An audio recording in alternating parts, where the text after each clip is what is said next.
శ్రీ శ్రీ శ్రీ వరాహ లక్ష్మీ నృసింహస్వామి నిత్య కళ్యాణం నేత్రపర్వంగా సాగింది. ఆర్జిత సేవల్లో భాగంగా ఉత్సవమూర్తి గోవిందరాజస్వామిని ఉభయ దేవేరులతో మండపంలో అధిష్ఠింపజేశారు. పాల్గొన్న భక్తుల గోత్రనామాలతో సంకల్పం చెప్పి పాంచరాత్రాగమ శాస్త్రం విధానంలో విశ్వక్సేనారాధన పుణ్యాహవచనాలతో కార్యక్రమానికి శ్రీకారం చుట్టారు. కంకణధారణ, నూతన యజ్ఞోపవీత సమర్పణ, జీలకర్ర బెల్లం, మాంగళ్య ధారణ, తలంబ్రాల ప్రక్రియలను కమనీయంగా జరిపించారు. మంత్రపుష్పం, మంగళాశాసనాల తర్వాత భక్తులకు వేదాశీర్వచనాలు, శేషవస్త్రాలు, స్వామివారి ప్రసాదాలను అందజేశారు. సుందరాయ శుభాంగాయ మంగళాయ మహోజసే సింహశైల నివాసాయ శ్రీ నృసింహాయ మంగళం. శ్రీ శ్రీ శ్రీ వరాహలక్ష్మీ నృసింహ ప్రభువు ఏడాది పొడవునా గంధకంచుకంతో దర్శనమిచ్చేటువంటి స్వామి ఏటికొక్కనాడు వైశాఖ శుద్ధ తృతీయ నాడు నిజరూప దర్శన భాగ్యాన్ని అనుగ్రహించబోతున్నాడు. రేపు 10వ తారీఖు తెల్లవారితే 10 అనగా రాత్రి సుమారు 1 గంట ప్రాంతంలో సుప్రభాతమైన తర్వాత విశ్వక్సేనారాధనం, పుణ్యాహవచనం, ఋత్విగ్వరణం, పంచకలశ ఆవాహనం, ఆరాధనం అయిన తర్వాత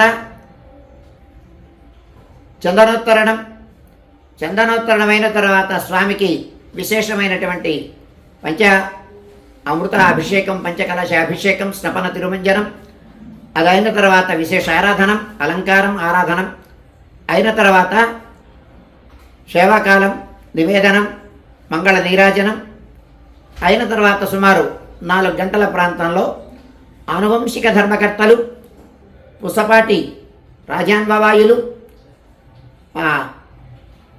వారి యొక్క దర్శనం, కుటుంబ సభ్యుల యొక్క దర్శనం, అదైన తర్వాత విశిష్ట అతిథుల దర్శనం.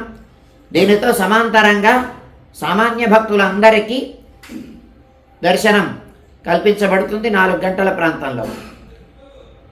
ఏటికొక్క నాడు మాత్రమే ఈ నిజరూప దర్శనం. సంవత్సరం పొడవునా చందన ఆచ్ఛాదిత మూర్తిగానే స్వామి దర్శనాన్ని ఇస్తాడు. ప్రపంచంలో వరాహ క్షేత్రాలు చాలా ఉన్నాయి, నృసింహ క్షేత్రాలు చాలా ఉన్నాయి, వరాహ క్షేత్రాలు కూడా అక్కడక్కడ ఉన్నాయి, దర్శిస్తాం మనం. కానీ వరాహ నృసింహ రూపాలతో యుగళావతార మూర్తిగా అవతరించినటువంటి దర్శన భాగ్యాన్ని అనుగ్రహించినటువంటి క్షేత్రం సింహాచలం ఒక్కటే. నాణ్యత్ర దర్శనీయమైనటువంటి, అతి విలక్షణమైనటువంటి, అపురూపమైనటువంటి, అబ్బురమైనటువంటి, అద్భుతమైనటువంటి మూర్తి దర్శనం లభించబోతోంది రేపటి రోజున 10వ తారీఖున. అంచేత ఏటాదికి ఒక్కమారు మాత్రమే దర్శిస్తుంది కనుక దేశంలో ఉండేటువంటి వారు అందరూ ఈ దర్శనాన్ని చేసుకోవాలి అనేటువంటి, దర్శన భాగ్యం కలగాలి అనేటువంటి ఉత్సుకతతో ఉంటారు కనుక మీరు సావధానంగా, సామరస్యంతో, సామాజిక స్పృహతో, నిబద్ధతతో, నిజాయితీతో, సంయమనంతో స్వామి యొక్క దర్శనాన్ని చేసుకోవడానికి తగినటువంటి స్థితిని కల్పించుకొని మనతో పాటు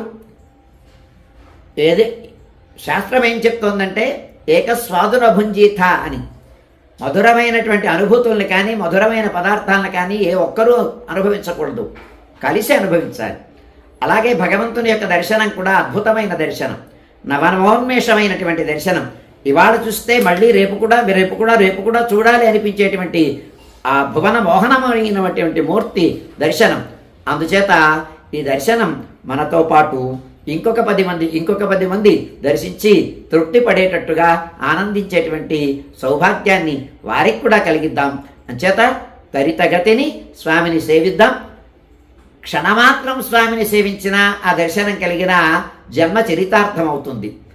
అంతేకాకుండా క్షేత్రమాహాత్మ్యం చెప్తోంది, ఈ నిజరూప దర్శనం చేసినటువంటి వారికి పరమపదం నిశ్చప్రచం అని, మోక్షం అనేటువంటిది మరి సందేహం లేకుండా, మళ్ళీ పునర్జన్మ లేకుండా మోక్షప్రాప్తి కలుగుతుంది అని క్షేత్రమాహాత్మ్యం చెప్తోంది.